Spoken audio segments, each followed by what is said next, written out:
એક IAS officer એમના પિતા એમને મળવા માટે એમની ચેમ્બરમાં, એમની ઓફિસમાં આવે છે. દીકરો પોતાના ટેબલ ઉપર છે, જબરદસ્ત મોટું મેજ છે, રિવોલ્વિંગ ચેર છે.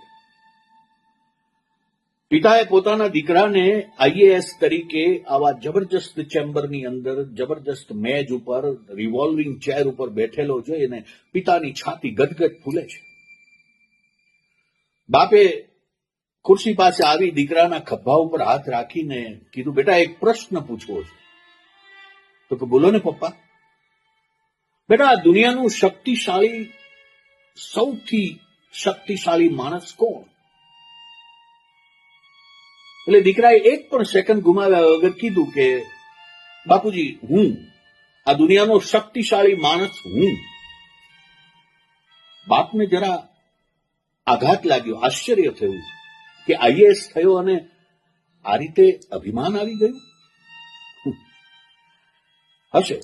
બાપ મળી અને ચેમ્બરની બહાર જાય છે, દરવાજા પાસે પહોંચે છે ને ત્યાં દરવાજો ખોલતા પહેલા ફરીથી એક પાછા ફરી અને પોતાના દીકરાને પ્રશ્ન કરે છે કે બેટા, હું એક વખત હજી પૂછી લઉં, આ દુનિયાનું શક્તિશાળી માણસ કોણ? ત્યારે દીકરાએ કીધું, બાપુજી, પપ્પા તમે. તો કેમ બેટા, હજી 2 મિનિટ પહેલા તો તે એમ કહ્યું કે હું શક્તિશાળી, અને હવે તું એમ કહે છે કે પપ્પા તમે શક્તિશાળી? આ કઈ રીતે? એટલે દીકરાએ સરસ જવાબ આપ્યો, પપ્પા, તમે મારી ખુરશી પાસે આવ્યા ને ત્યારે તમારો હાથ મારા ખભા ઉપર હતો, અને હવે તમારો હાથ મારા ખભા ઉપર નથી. આ દુનિયાનો એક તમામ દીકરો શક્તિશાળી છે જેના ખભા ઉપર એના પપ્પાનો હાથ છે. વાત બહુ નાની છે પણ જીવનમાં યાદ રાખવા જેવી છે.